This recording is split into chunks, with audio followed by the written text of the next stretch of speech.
and welcome to the PhD Life Coach podcast. I am really excited to introduce academic and author Professor Ilana Horwitz, who is an assistant professor of Jewish Studies and Sociology at Tulane University. So welcome, Ilana. It's so wonderful to have you here. Thank you so much for having me, Vicky. No problem. So we are here to talk about your new book, which at the time of us recording this now is not quite out. And I believe you're expecting an exciting parcel today. Indeed, I think I'm going to get a box of books that when my first book came out, actually, that was probably one of the most exciting moments. You open up that book, it's like giving birth to a child. And I'm so excited for that feeling again. So good. Make sure you record it. Get your Oh, I phone out, do. I plan on record your it. unboxing video. Perfect.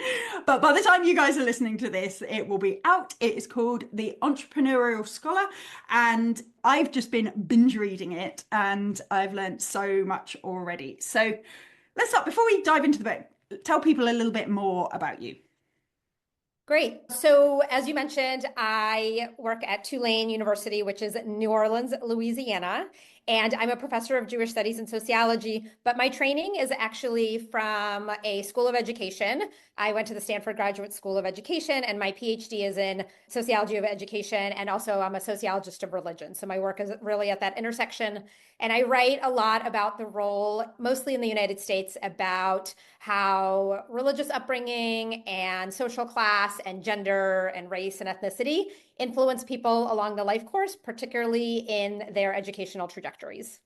So fascinating. And we ended up having a bit of a chat before this. I got very distracted looking at your first book, which I'll get you to give us the title of in a second, on that topic, which just looks fascinating. So I may need to get you back at some point to talk about that stuff. Sure. So my first book is called God, Grades, and Graduation: Religion's Surprising Impact on Academic Success. And it was published by Oxford University Press in 2022. And that book actually came out of my dissertation. And it is a book primarily about how being religious in the United States is associated with academic outcomes, both at the K-12 level and then in higher education. That's so cool. I'm so glad I asked that because I obviously didn't know it came out of your dissertation. I think for doctoral students hearing that the work they do doesn't have to just sit in a thesis somewhere and never get read again, that, you know, people do convert and get it out there so that people are reading. I think that's really exciting and fits with this notion of being an entrepreneurial scholar, right? Yeah, absolutely. When I actually, we'll probably talk about this, but I had no intention to become an academic. And when I did decide to stay in academia, I really made a commitment to myself that everything that I wrote was going to make it into the public in some way, shape, or form. I really was resistant to the idea that my work would just like sit behind a paywall and collect dust on bookshelves. And so every time I write anything academic, I also write a lot of public opinion pieces about it or engage in public scholarship. And so, yeah, the book is one of the ways in which I sort of executed on that commitment to doing work that reaches beyond the ivory tower. Amazing. That leads perfectly into, how did you end up writing a book? You said obviously have that sort of mindset that you want to get out and make a difference and have an impact in the world as well as within your academic work itself. So how did you end up writing a book about entrepreneurship in scholarly world? Yeah, Vicky, it was the most unexpected book imaginable. I really had no intention to write this book. It really happened by accident, and it actually kind of happened in a way that I think what entrepreneurship teaches us. And that is, it came out of a moment of failure and of a moment of public scholarship. So here's what happened. At the end of my doctoral program, I was already beyond having to take classes. I was in my 6th year, but I decided to audit a class taught by Sam Weinberg. He's a historian of education, but he's also very committed to public scholarship. And he was teaching a class about how to do publicly engaged work. And not surprising, the final assignment for the class was to write an op-ed. So most students in the class decided to write about their research. And at that point, I was really spending a lot of time kind of reflecting on my own PhD journey, which was very unusual. I came from a background in the business world and working at some startups and then on research and evaluation. And I didn't start my PhD until I was 30. And I just took a very different approach to it. And I noticed that although I was very stressed out and I didn't have a job and I was sort of experiencing a lot of crises in the way that my classmates were also experiencing, there was something about the nature of academia that I loved in a way that my colleagues found really debilitating. And so I decided to reflect on this in this op-ed. So I submitted it to Sam, and Sam was really encouraging. And he was like, this kind of has two threads. You need to pick one or the other and go with it. And I picked a thread, and basically, like, it failed. I won't go into sort of the details of what I was arguing in that first version, but I submitted it to several public outlets and it failed sort of repeatedly over the course of a few months. And it was really discouraging. And eventually, and I gave up on it, to be honest. And then Sam, who I stayed in touch with after I graduated, he was like, you have to put it out there. Like, there was really good stuff in there. Don't give up on it. And so for 2 years, Vicky, I sat on this op-ed. And it was on my to-do list, and every week or so it would move to the next to-do list, and I would never do it. And it was the summer of 2021, and I was actually just about to start my position at Tulane. It was like middle of June, and I was starting in 2 weeks. And because I had a postdoc between finishing my PhD and starting at Tulane. And I was about to go home, and then I was like, you know what, Ilana? You have childcare right now. You have like an hour. Why don't you take out that op-ed and see what you can do with it? And so I finally found it in my files online, and I read it, and I went back to one of the original vision, like the direction that I didn't take. And I just sent it off. I sent it to Inside Higher Ed, where I already had published something, and they replied right away. And they said, this is great. We'll take it. And Wow. the title of that piece was called Why PhD Students Should Think Like Entrepreneurs. And it came out a few weeks later. And I got a few emails, from professors. I got some emails from directors of graduate programs, some from therapists. And then I got the most unexpected email. And it came from an editor at Princeton University Press, Peter. And Peter said, I just read your op-ed. This is great. Do you want to write a book on this topic? And I was like, are you me? Are you sure? I was like a nobody. I mean, I had not started my position. My first book hadn't come out. I hadn't been in the New York Times yet. Like, nothing that has happened to me since had happened at that moment. But he said, we have been looking for someone to write a book like this, but no one has that kind of background in entrepreneurship and the business world to have the credibility to write it. So we think you're the right person. And that is how this book came to be. I love that. And what I love most about it is you started by saying that it was kind of luck and those sorts of things. And I just love how there were so many bits of that story that if you had responded differently to them, you wouldn't have ended up where you were. So that final piece, the fact that that guy was looking for that and he read your piece, that bit might be luck. But all the way from what you chose to write about, the fact that you tried to submit it, the fact that you coped with that failure, the fact that you kept in touch with the professor, that you were memorable enough that the professor reminded you that you really should think about this stuff, you went again, all that resilience and everything. There's so much that led up to this happening. And I just think that's such a useful story of how people create their own luck. Yeah, I think you're absolutely right. And I actually start the book with that story because I think it's a perfect illustration of a key point that I make in the book. And that is to think entrepreneurially, you need to ask yourself, who am I? What do I know? And who do I know? And the lesson that I learned in that op-ed is when I tried to write it the first time, when I picked a thread, I was writing from a sort of place of something I didn't know a lot about. I was writing it for a K-12 teacher audience. And when people read it, they were like, it's clear that you've never taught in a K-12 setting. And that's true. I had never been a full-time K-12 teacher. And when I revised it, I really leaned into my own experience working in entrepreneurial settings and in the business world.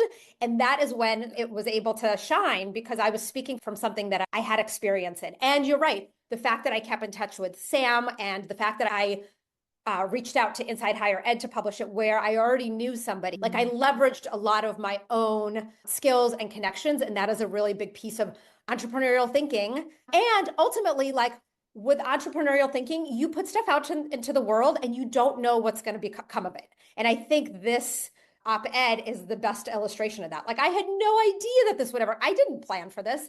And that's, I think, how some of the best things happen. Absolutely. So you've touched on this a little bit already, but just for people who haven't thought about in this context, what do you mean by entrepreneurial? Because often I think when people think about this, they're thinking about startups, they're thinking about side hustles, all that stuff. How are you applying that to academia? My definition of entrepreneurial thinking is as follows. It is the ability to generate an idea. So instead of a product, right, you're generating an idea. That is the product that scholars put out into the world. It is the ability to generate ideas with very limited resources while navigating an environment of high uncertainty. And that is really the way entrepreneurs go about their work. I think there's this idea that, oh, entrepreneurship, people want to make money, and so they come up with a product. But oftentimes, what ends up happening is someone sees that there's a solution to a problem, and then it becomes an entrepreneurial venture. And I want to be really clear that when I say and use the term entrepreneurship, I am not talking about trying to monetize our ideas. And I'm not talking about any sort of like academic capitalism, because I think that's where I think people get hung up on the word. And I make a distinction in the book about sort of good business practices, which are often around management, but entrepreneurialism isn't about good management, right? That's about efficiency and having good systems in place. And that stuff is important. But entrepreneurial thinking is really about, I'll say it again, being able to generate something new, like an idea, with very limited resources while navigating an environment of high uncertainty. So good. And I was particularly excited to see your background, because one of the things that I see amongst my PhD student and even academic clients is this belief that entrepreneurialism in its sort of more traditional sense is the kind of realm of the engineers and the scientists and things. And often my humanities and social science and arts students are a bit like, the world doesn't care what I'm doing. I'm doing this little niche thing. Nobody cares. I think it's interesting, but that's not always enough to keep me going on a grey Monday afternoon like it is here. And to have somebody who comes from the sort of academic background that you come from talking about entrepreneurialism, I thought was a really eye-opening. And obviously you say in the book that the people you speak to go across a range of disciplines, but they skew that way because they're the people that are in your community. I wonder if you could say a little more about that. Yeah, so this book is based not only on my own experience, but also interviews with about 45 people from a range of backgrounds and institutions. So I would say the vast majority are still in academia, but they were people who I got to when I put out calls and I said, who do you think of as entrepreneurial in their work? And so some of these people got nominated. And some of them are people who I also think of as being entrepreneurial, although they themselves wouldn't necessarily have used that word. And then I also talked to some people who either left academia to pursue some sort of entrepreneurial venture or never were in academia, but are entrepreneurs in other ways, because I wanted to really try to understand some of those mindsets and dispositions that help them do their work. But certainly my own background, having worked in a couple of startups and then in the business world, and my own lived experience, I immigrated to the United States and my parents were very entrepreneurial. That also helped me inform this book. Yeah, I love it. And honestly, just for the stuff that you put in it is amazing, but then having all of those interesting people giving their little pearls, I found myself just writing down, look up so-and-so, look up so-and-so, look up so-and-so as I was reading, because there were so many bits. I did also spot friend of the podcast, Alison Miller, who has been on talking about academic writing before. So I was like, oh, I know her. Yeah, that's exciting. Fun. So I want to know how this goes down with academics. When you tell academics that they should be more entrepreneurial, or that they might benefit, let's avoid the word should, they might benefit from being more entrepreneurial. How is that generally received? Are they excited, or does it feel like another thing they've got to be good at? Or yeah, what do people think? Yeah, it's a little too soon to tell because the book hasn't come out, so I don't actually know what kind of reactions it's going to yield. When I did the op-ed, I think most people at first don't recognize that they think in entrepreneurial ways. And so if they're willing to sort of like go past the idea of, oh, entrepreneurship is icky, entrepreneurship is about making money, entrepreneurship is about sort of Silicon Valley and all the things we might hate about it, if they're willing to look past it and really reflect on what I mean by it, they can see how they can embrace that in their own work. And I think one of the key things that I want people to take away from this book is that I want people to reclaim their sense of autonomy and see themselves as having more agency in their work. I know you talk about the idea of being your own boss, and I talk a lot about that too, because one of the things that I noticed is like people lose a lot of their sense of agency while they're doctoral students. And I can understand why that happens, right? You come in and you're basically working with your advisor and all these other brilliant people, and you're at the bottom of the totem pole and you feel like you have nothing to offer because everybody else has already come up with the next great idea. But there's something about academia, that beats that agency out of you and that excitement out of you, and makes you feel completely at the whim of the system. And the system of graduate education is not working particularly well, at least here in the United States. And there's a lot of challenges with it, but like, we can't keep bemoaning the system. We got to work with what we already have. And so I'm trying to get people to reclaim their sense of agency in a system that's broken. And I think if they're willing to hear that, that can feel really empowering. Yeah, definitely. My clients are often torn between wanting to be independent and being told they need to be independent, but at the same time feeling as though there's a right answer that their advisor or supervisor wants to get them to. And so they find it often very difficult and quite scary to put their ideas out there. And so I think creating an environment where that's exactly what they're doing and what they're intended to be doing is amazing. I loved, there was a section you had with Sophie von Sturm. Am I saying that right? Who's a professor of education, who was talking about seeing all the things you do as a graduate student or as an academic as a opportunity to learn rather than as just another thing to do. So I'm going to write this in order to learn how to do that, and I'm going to go to that conference in order to learn this stuff, rather than that kind of tick box exercise that often people are like, oh, I need one of them to pass, I need one of them to graduate, I need that for my CV. I really like that idea of grabbing autonomy over your career and your learning and grabbing those opportunities. Yeah, absolutely. One of the key things that I try to convey in the book, and this was something I didn't understand going into the PhD program. To be honest, there was a lot that I didn't understand about the whole enterprise. I didn't have any family members who had gotten doctorates, and I was a little clueless. But one of the most sort of illuminating moments, and I talk a lot about this throughout the book and including in the introduction, is that during my orientation, when I got to Stanford, one of the speakers, Eamon Callan, who's a philosopher of education, he said, your job is no longer to be a consumer of information. It is now your job to be a producer of knowledge.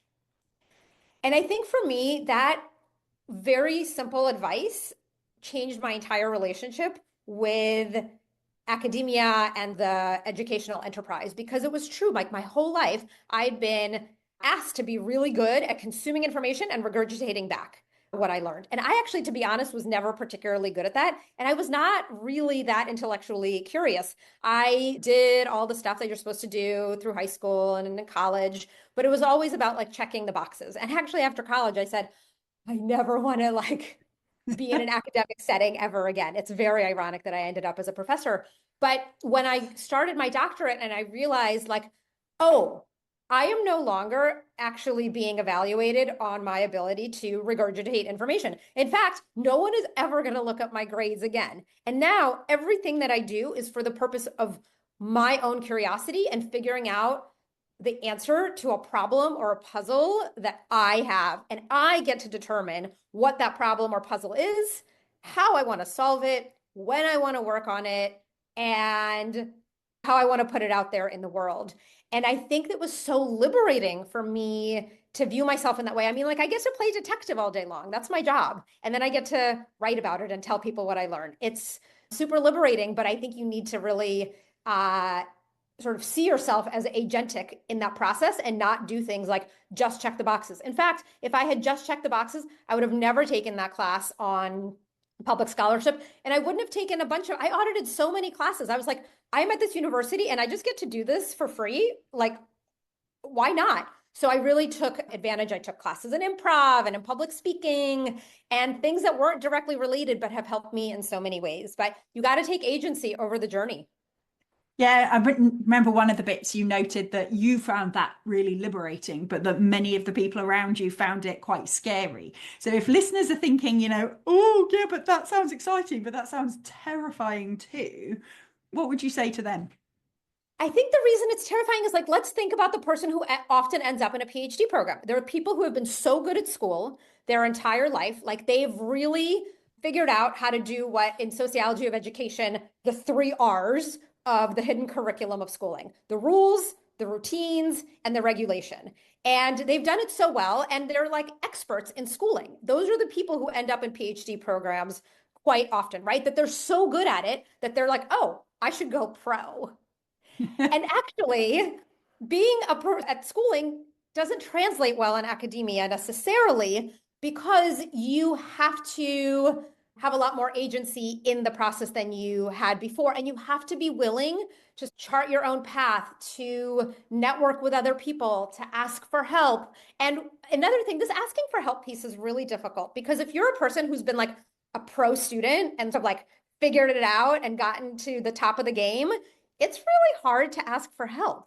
And it's also really hard to feel like you aren't the expert anymore, right? That you aren't the best in the room. Now there's all these other people who are better at sort of school than you are. They know more than you. And it's very humbling, and it's also debilitating. And so I think for a lot of people, sort of losing that structure of schooling, and I think in the US, because we have these couple of years of coursework and we have comps or some version of that, there are these couple of years where there is a script, and then the script gets taken away. And that is the moment when I think things fall apart for a lot of people. And for me, because I never really liked the script of schooling, I was like, this is awesome. I was just like in a playground. Yeah, I empathize with that a lot. My mum has a running joke that I've been telling people what they should do since I was a child, and that it gets less obnoxious as I actually know stuff. But as a child, it was pretty awful when I was telling everyone what to do. Now, slightly better. Quick interjection. If you're finding today's session useful, but you're driving or walking the dog or doing the dishes, I want you to do one thing for me after you've finished. Go to my website, phдлifecoach.com, and sign up for my newsletter. We all know that we listen to podcasts and we think, oh, this is really, really useful, I should do that. And then we don't end up doing it. My newsletter is designed specifically to help you make sure you actually use the stuff that you hear here. So every week you'll get a quick summary of the podcast, you'll get some reflective questions, and you'll get one action that you can take immediately to start implementing the things we've talked about. My newsletter community also have access to 1 session a month of online group coaching, which is completely free, but you have to be on the email list to get access. They're also the first to hear when there's spaces on my one-to-one coaching, or when there are other programs and workshops that you can get involved with. So after you've listened, or even right now, make sure you go and sign up. I'm going to push you back though on what do they do? Those. So if listeners to this are going, I think that's me. I think I'm a people pleaser. I'm someone I learned how to tick the boxes, how to prepare for exams, how to, hit all the mark schemes and everything. And now I don't know if that's me, what do I do? How do I develop these entrepreneurial skills that you talk about? Yeah. So one thing I think is really important is to view scholarship as a community sport. And I think in the humanities, particularly, this is challenging because a lot of humanities folks do very independent work. They do solo authored monographs. Whereas in the social sciences, at least in sociology, I can co-author a lot of things.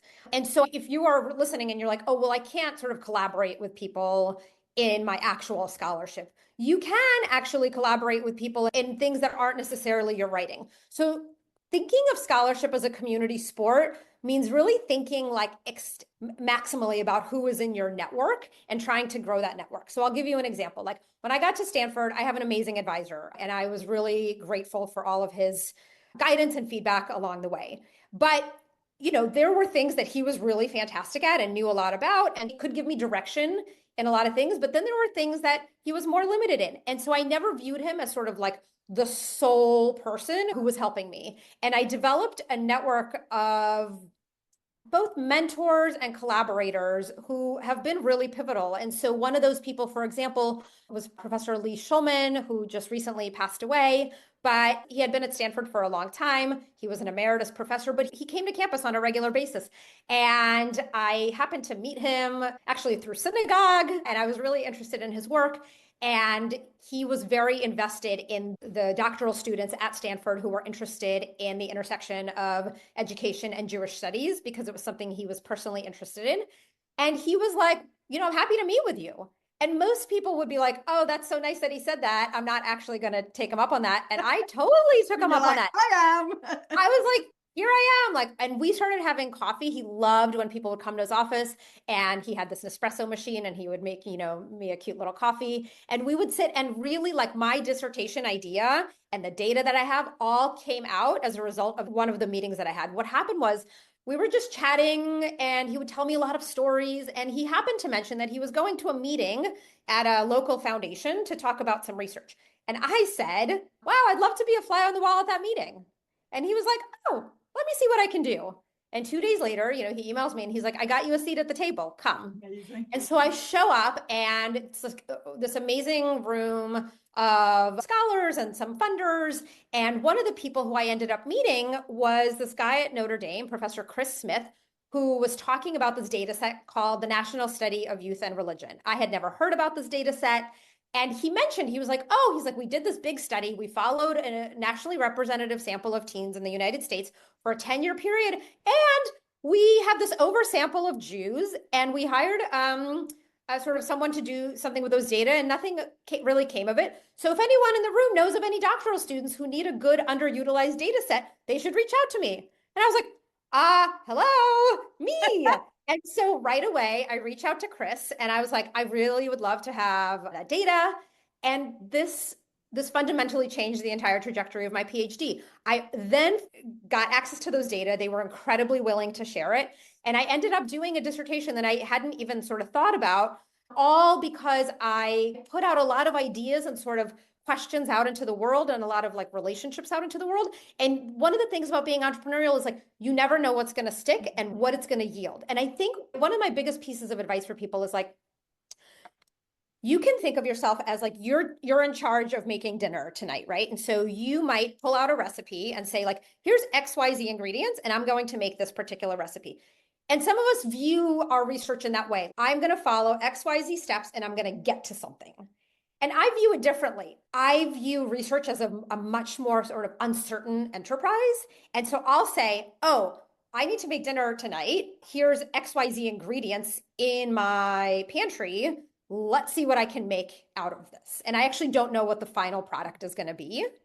And I encourage people to sort of think of the work that they're doing as having this uncertainty and leaning into that uncertainty, because there are sort of surprises that come along in that process that yield really, really unexpected and often great things. And if we plan too much and then there's failure or something goes awry, we kind of fall apart. But if you know that there's going to be failure, and things are going to fall apart, and then you can sort of work with the surprises that come along the way, you're probably going to be more successful because you'll have less of a crisis when things do fall apart. Yeah. And that was one of the favorite parts of the book, actually. So for the listeners, the book's kind of divided into 4 big chunks, isn't it? I think of different kind of qualities. And one of the areas was navigating uncertainty. And it's something that I really see my clients struggle with a lot. The kind of, I don't want to waste time doing things that don't work out. There's this real sort of false sense of efficiency that if you know what you need to read in advance, then you know how long it's going to take. You'll be able to work your way through that. If you know what you're writing, you'll only read the things you need to read in order to write that. And I really enjoyed that section, how it sort of turned on its head, that actually uncertainty is what's going to lead us to something interesting. Right. Absolutely. And I think another thing listeners can ask themselves is to navigate this uncertainty, you need to really ask yourself, okay, who am I? What do I know? And who do I know? And what I mean by that is sometimes we have we can lean into sort of skills that we have and look to other people to help us with skills we don't have. So let me give you an example. When I ask myself, like, okay, well, who am I? What do I know? And who do I know? Let me focus on the what do I know? So, for example, I am a mixed methods researcher. I do both quantitative and qualitative analysis. I can work with big surveys, data sets, as well as with qualitative interviews. But I am not the best quantitative social scientist out there by far.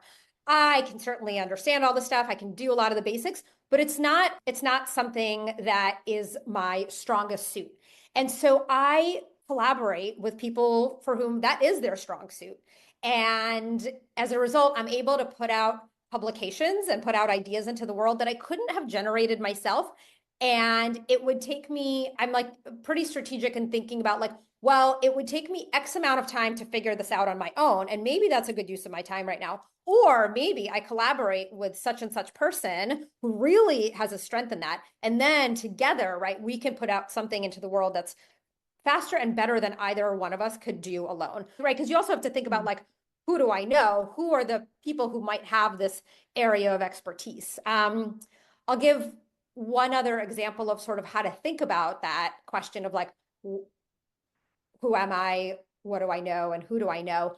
You might have an idea that you want to put out into the world. And I talk a lot in the book about the importance of putting our ideas out there early and often and not waiting until like we're into it 6 years and then feel so good about it that we feel like we can share. And I know that is advice that some people disagree with because I think the earlier you put ideas out there, the more feedback you can get from people. And it helps you clarify in your own mind what's interesting and what's not. But eventually, let's say you want to share it. And let's say you're a doctoral student right now and you're like, well, I'm not going to get into, the Guardian or the New York Times or whatever publication, right? And that's totally legit. Like you probably won't. But maybe you could get into your local newspaper, or maybe your graduate school can cover your research. So it's helpful to think about like, okay, well, who do I know sort of within my domain who might be interested in putting this research out? Maybe they put it out on their blog, or like early on when I was in grad school, I was talking with someone at the sort of Stanford communications office and I was telling them about my research. And they were like, oh, that sounds so interesting. Like, we'd love to write something about it. And that was actually like the first piece of media coverage I ever got. And you have to be willing to be a little bit wrong and to put yourself out there. Like you have to know that if you put something out there, you have to be willing to have people critique it and engage with your ideas. And you have to be willing to say like, oh, actually, I was a little bit wrong on that. Because no scholarship is perfect.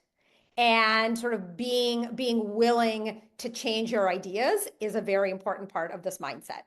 Yeah, definitely. And I think one of the things we often talk about with my clients is what you make particular things that happen to you mean about you. And one of the things that I loved in the book was you talked about how if your intention is to look smart, then you're going to delay putting stuff out there. You're going to delay until you're absolutely sure you're definitely right. But if your goal is to move an idea forward and find out interesting things, then if someone's got a reason your idea is bad, let's find it out now and move on and change it and tweak it and get it to something that's actually going to work, rather than this kind of trying to protect your sense of self, I guess, the sense of your own ability.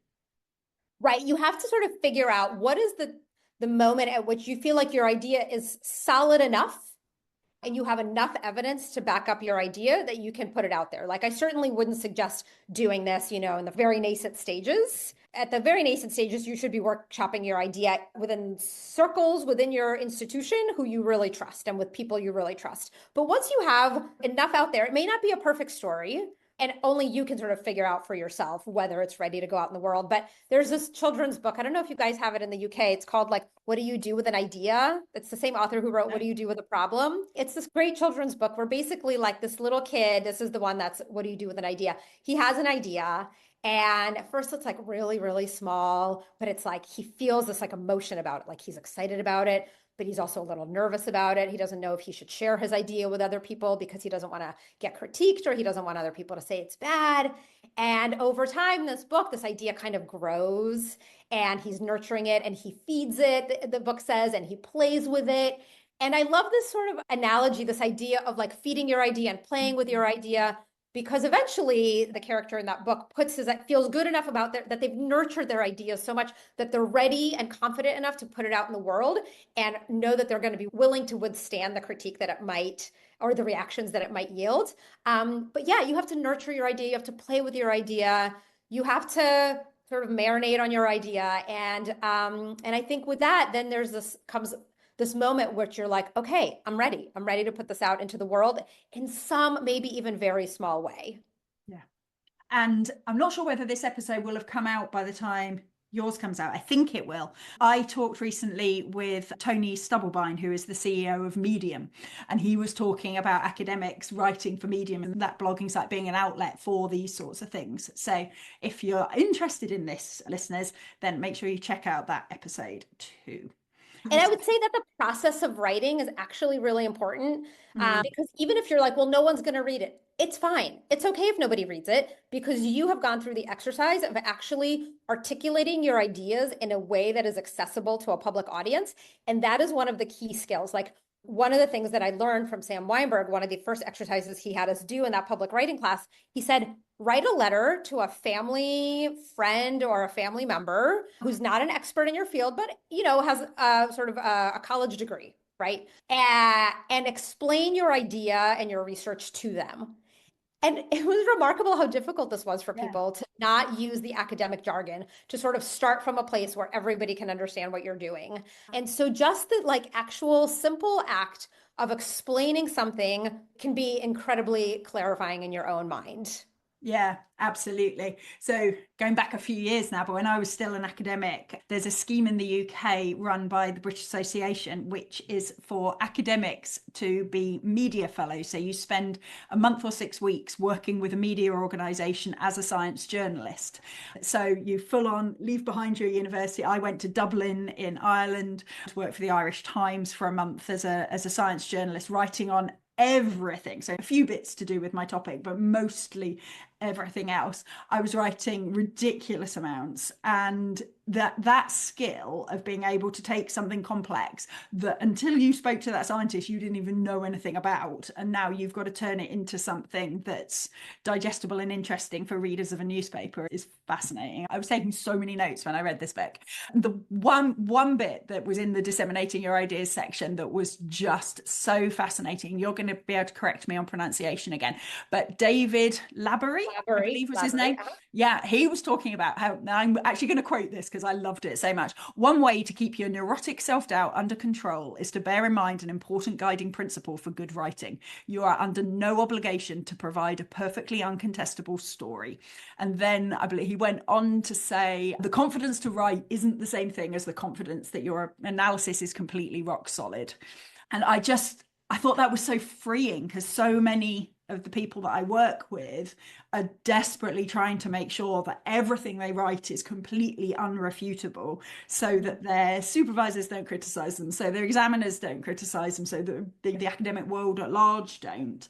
And I thought that notion that it needs to be defensible, but doesn't have to be irrefutable, I thought was just so freeing. Yes, yeah, absolutely. And I think David Labaree is one of my mentors, and certainly my own mentality is very much shaped by his attitude. And look, there's so much self-doubt, and it's really hard to take that advice. I encourage people to find really small ways of being able to do that. And when I say you never know what you put out and what it's going to yield in the world, here's another example of something that was totally unexpected that happened to me. I had been running a multi-year study at Stanford about looking at students who identify as racial, ethnic, and religious minority students. And at some point, I felt like I had enough data. We weren't finished with data collection, but I felt like I had enough data to make an argument about the way in which an elite university might be contributing to religious polarization in this country. And I wrote this op-ed, and I think it's an Inside Higher Ed. I think it's called How Universities Contribute to Religious Polarization or something like that. And I put it out there, and it got published. And then I ended up being asked to be a speaker for the Heterodox Academy. And then a foundation contacted me and asked me to review a bunch of grants, all sorts of stuff ended up coming out of this. And the thing about thinking entrepreneurially is you just don't know what something is going to yield. And I think that there's an excitement to that I hope people can embrace. Yeah, definitely. Now, I have the flip side of that to ask though, because there will be some people listening for whom this all sounds exciting and interesting, but a little bit terrifying, a little bit like we've talked about them a little bit.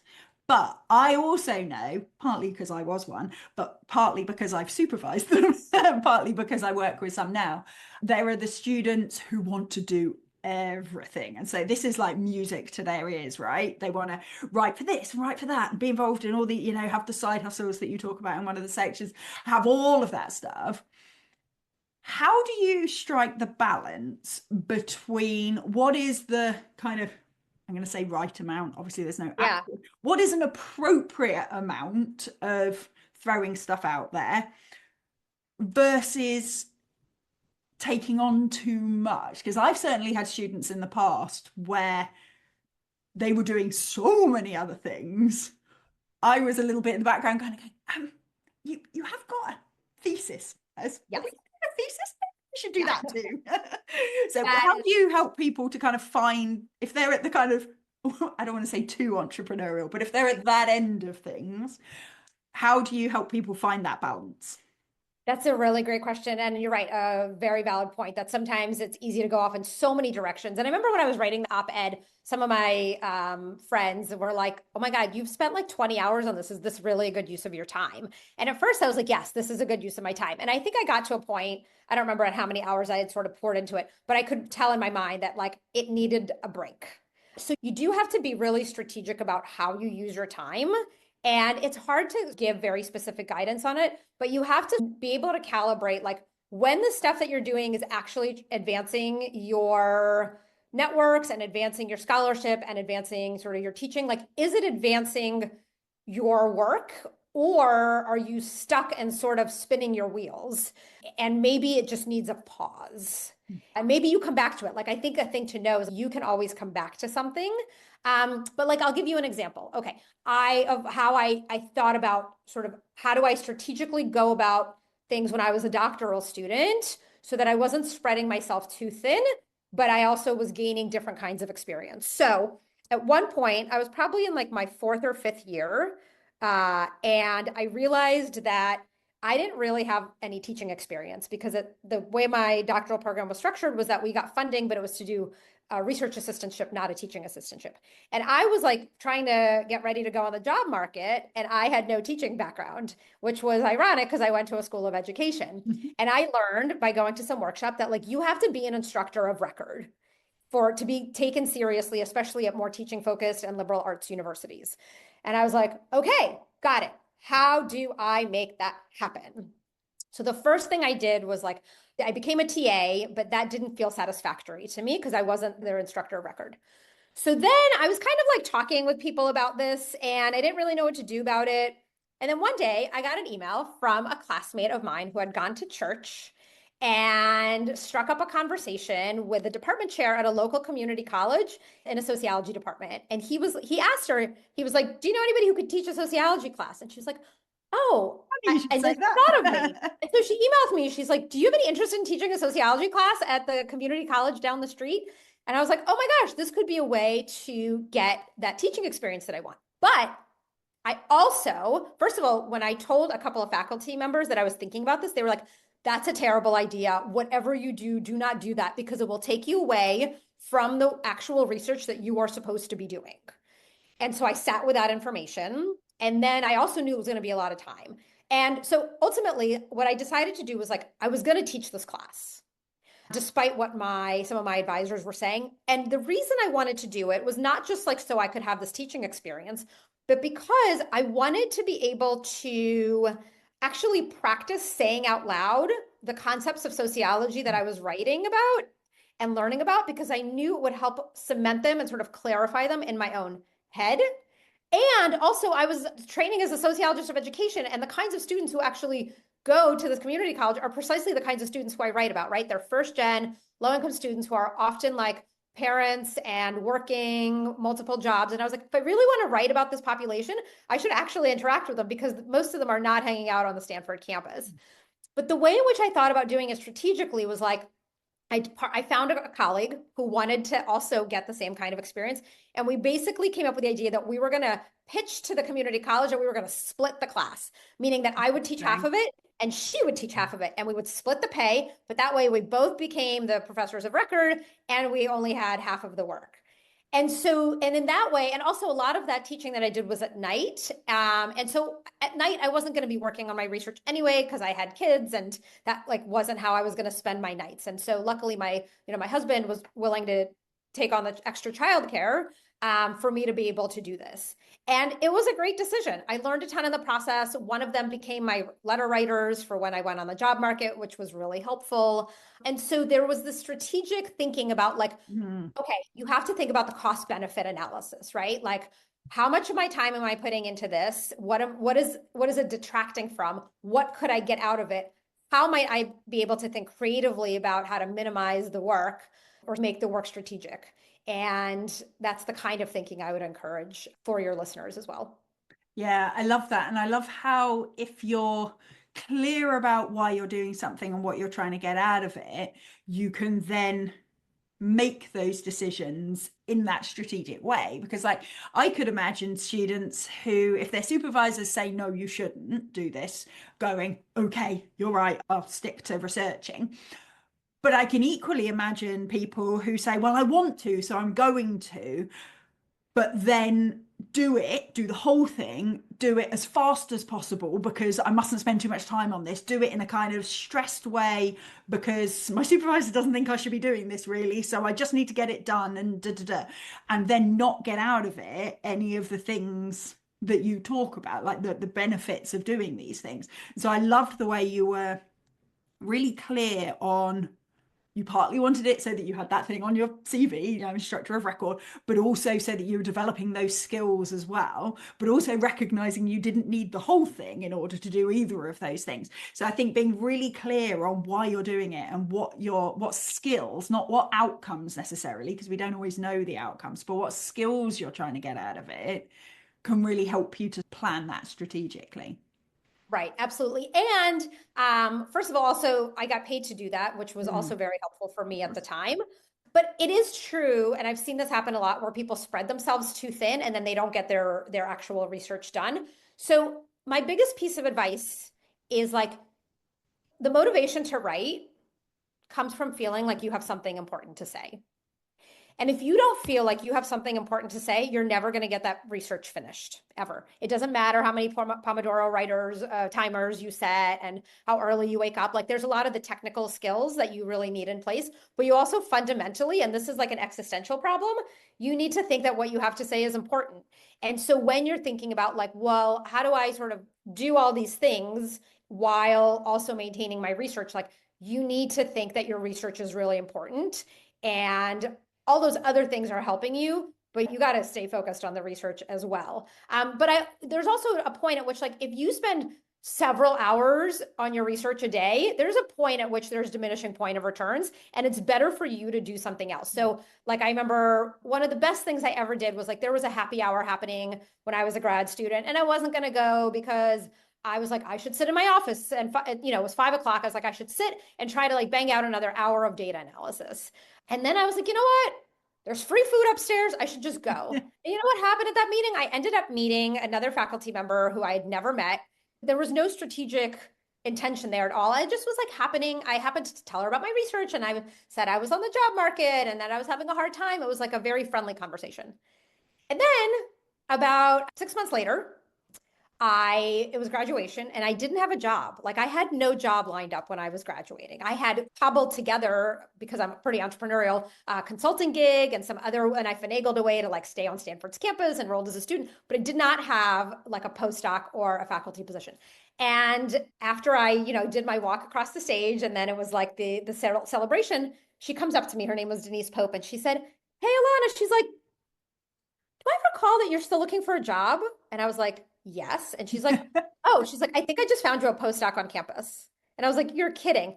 And lo and behold, the Stanford Center on Longevity was looking for a postdoc of somebody who studied education and did work across the life course. And 3 days later, Vicky, I had a very amazing postdoc that basically like fell into my lap because I took that time to go to this happy hour to talk to other people. And like in retrospect, thank God I didn't spend that extra hour doing my data analysis. So there are times when, and it's, again, it's hard to predict which things will have payoff and which ones won't, but you just like have to put yourself and your ideas and everything out into the world and see what happens. I love that. And what an amazing place to finish, I would say. Thank you so much for coming on, Ilana. I really appreciate it. I'm so inspired. I've got all my notes. There are various things that I want to look up to read that you reference and things in the book so I got so much out of this book. So if people are interested, as I'm sure they will be, remind people of the name of the book, where they can find it, where they can find out more about you. Absolutely. So the name of the book is The Entrepreneurial Scholar, and the subtitle is A New Mindset for Success in Academia and Beyond. It's intentional that this book is not just about people who are trying to stay in academia, but recognizing the reality that most people, given the job market right now, aren't going to stay in academia. And it's published by Princeton University Press in their Skills for Scholars series. And this is a really great series if your listeners don't know about it. This is a series of books that are really related to kind of like professional development, and they're very short. They're like 40 to 50,000 words. You could read them in a couple of hours. And there's great books about creating a syllabus and writing a book proposal and leaving academia and sort of the hidden curriculum of graduate school. So I really encourage people to look at all those books in that series, Skills for Scholars. And if you want to learn more about me, you can go to my website. It's www.ilanahorwitz.com. My last name has just one O, so it's Ilana, ILANAHORWITZ.com, or you can just Google Ilana Horwitz, Tulane. And I will share a coupon code with you for this book so that your listeners can get, I think it's 30% off. And feel free to reach out to me anytime. I love to hear from listeners. Amazing. Thank you so much. And listeners, keep an ear out, because it is possible I might be interviewing some of the other authors from this series as well. I'm super excited. It's an amazing series. Thank you so much for being here. I really appreciate it. Thank you everyone for listening, and I will see you next week. Thank you for listening to the PhD Life Coach podcast. If you like this episode, please tell your friends, your colleagues, and your universities. I'd appreciate it if you took the time to leave a review, give me stars, stickers, and all that general approval as well. If you'd like to find out more about working with me, either for yourself or for people at your university, please check out my website at thephdlifecoach.com. You can also sign up to hear more about my free group coaching sessions for PhD students and academics. See you next time.